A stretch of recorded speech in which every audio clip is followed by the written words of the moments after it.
उत्तर प्रदेश राज्य महिला आयोग की अध्यक्ष बबीता सिंह चौहान ने आज गाजीपुर का दौरा किया। उन्होंने मेडिकल कॉलेज के महिला अस्पताल का निरीक्षण कर व्यवस्थाओं का जायजा लिया और वहां गर्भवती महिलाओं की गोद भराई व बच्चों का अन्नप्राशन कराया। इसके बाद राजकीय महिला पीजी कॉलेज में उन्होंने छात्राओं को महिला सुरक्षा कानूनों के प्रति जागरूक किया। सर्किट हाउस में महिलाओं की समस्याएं सुनते हुए एक मामला लव जिहाद और जबरन धर्म परिवर्तन का सामने आया। इस पर अध्यक्ष ने कड़ा रुख अपनाते हुए संबंधित अधिकारियों को तत्काल जांच कर सख्त कार्रवाई के निर्देश दिए हैं। देखिए, गाजीपुर में मेरा कुछ निरीक्षण भी थे, जैसे अस्पताल में था, कुछ हमारी सरकारी योजनाएं जैसे गोद भराई है, कन्या सुमंगला योजना है और अन्नप्राशन है, ये कुछ ऐसे कार्यक्रम हैं जिनको आज हमने यहाँ किया। और कन्या सुमंगला योजना के अंतर्गत भी काफी सारी तादाद में जो लड़कियां थी वहाँ, तो उनको, जैसा आपको पता है कि बहुत अच्छी योजना है ये महिलाओं के लिए, बच्चियों के लिए, तो उसके तहत कार्यक्रम हुआ। उसके बाद हमारा हॉस्पिटल में विजिट भी थी, निरीक्षण किया वहाँ। उसके बाद फिर मेरा एक कॉलेज में प्रोग्राम था, जो वहाँ मेरा संवाद था बच्चियों से, तो उन्होंने भी जो उनकी कुछ बातें थी कुछ मुझसे शेयर की, कुछ पूछा उन्होंने, और अभी मेरी जनसुनवाई है। गाजीपुर की प्रियंका आपसे मुलाकात की है, अपने बारे में और धर्म परिवर्तन, लव जिहाद की चर्चा की है, और ऐसे में आपके द्वारा अन्य जो लड़कियां हैं, महिलाएं हैं हिंदू धर्म की, उनको क्या अपील करना चाहिए? मैं बिल्कुल अपील करना चाहती हूँ। एक्चुअली जब वो लव जिहाद में पड़ी थी तो वो खुद 15.5 साल की थी और अब मेरे ख्याल से वो 26-27 साल की महिला है। तो अब इतने दिन बाद वो निकल के आई है, ये भी तो एक गलत बात है। तो मैं तो यही कहूंगी कि पहले तो महिलाओं को खुद सोचना समझना चाहिए कि किस तरह से। दूसरा, मैं घर वालों को भी ये कहना चाहूंगी कि बच्चों पे थोड़ा नजर रखें कि बच्चे हमारे कहाँ जा रहे हैं, किसके साथ दोस्ती है, किसके साथ उठ रहे हैं, किसके साथ बैठ रहे हैं, कौन तुम्हारे घर में आ रहा है। क्योंकि ये जो इस तरह की चीजें ये कभी एकदम से नहीं होती, कुछ तो इनमें भी वक्त लगता है। तो कम से कम माँ बाप को भी ये पता होना चाहिए कि हमारे बच्चे कहाँ बैठ उठ रहे हैं, किसके पास जा रहे हैं, कहाँ समय व्यतीत कर रहे हैं, या फोन पे बात कर रहे हैं तो किससे बात कर रहे हैं, या इतने छोटे बच्चों को फोन क्यों दिया जा रहा है।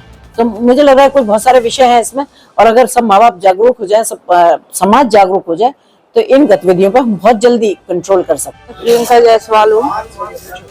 प्रियंका जी, अभी आज महिला जन सुनवाई कार्यक्रम में आई हुई थी और महिला आयोग की जो अध्यक्ष थी उनसे आपने वार्ता भी किया है जी। क्या समस्याएं थी और क्या बताएंगे?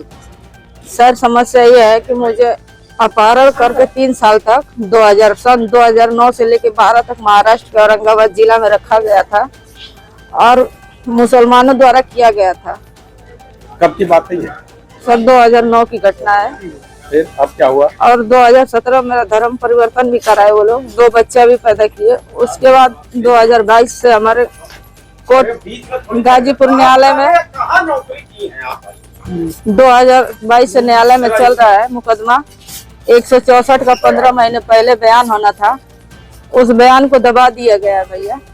दबाने के बाद बयान को हम 8 एप्लीकेशन दिए हैं कोर्ट में, और कई बार हमारे ऊपर फोर्स भी किया गया कि सुलह समझौता कर लो, और हमारे मना करने के बाद वो लोग बार बार मुझे धमकी भी देते रहे। मेरे बच्चों को उठा के लेके जाने के लिए भी वो ये भी बोलते रहे कि आपके बच्चों को उसी दलदल में लेके जाएंगे। हस्बैंड का क्या नाम है? आज इतने दिनों बाद, इतने सालों बाद आप निकल के बाहर आई हैं। ये सालों बाद नहीं आए हैं, लेकिन मेरा कोई सपोर्ट नहीं हो रहा था। ऐसे में जो आप धर्म परिवर्तन की बात कर रहे थे, धर्म परिवर्तन आपका किसने कराया और बच्चों का किसने करवाया? बच्चों का अभी कोई धर्म परिवर्तन नहीं हुआ है, करवाने की कोशिश कर रहे हैं, क्योंकि मेरी बेटी 14 साल की है और बेटा 9 साल का है, और बच्चे का खतना करवाने की कोशिश कर रहे थे, जिससे मैं परेशान होके आधी रात को अपने बच्चों को लेकर किसी के सपोर्ट द्वारा इस घर से छोड़ के चली गई थी। आखिर मतलब आपका जो धर्म परिवर्तन की बात करी, किसने, आपके पति ने करवाया था या किसी और? जी, पहले मेरा धर्म परिवर्तन जो मुझे अगवा किया था, 3 साल तक कैद रखा, कौन था वो? तो 9 साल के बाद मेरा धर्म परिवर्तन 2017 में कराया गया। और धर्म परिवर्तन जब हुआ उसके बाद मुझसे जबरदस्ती निकाह कराया गया उसी आदमी से। कौन था वो, क्या नाम है? अफसर हुसैन नाम है उसका। कहाँ के रहने वाले? अलावलपुरा खुगा का मूल निवासी है, थाना बरेसर है, जिला गाजीपुर। आपके हस्बैंड है? जी। अब इस समय तो मेरा हस्बैंड ही है, सारे कागजी तौर से, लेकिन वो 2018 में मुझे 3 तलाक भी दिया था। आपके द्वारा बहुत सारी शिकायतें पुलिस में की गई, उसमें कार्रवाई हुई?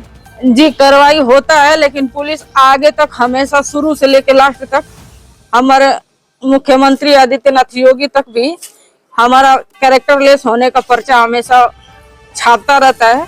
और पुलिस को हम बोले भी है कि अगर हम इतने बुरे हैं तो आप हमको उसका सर्टिफिकेट बना के दे दीजिए, लेकिन पुलिस उसकी भी सुनवाई नहीं आज करता है। महिला आयोग के अध्यक्ष से मिली हैं, क्या जी, आश्वासन? यहाँ से उम्मीद लेके ही हम आए थे, अभी तक कुछ हुआ नहीं है, आगे बस उम्मीद ही है हमको।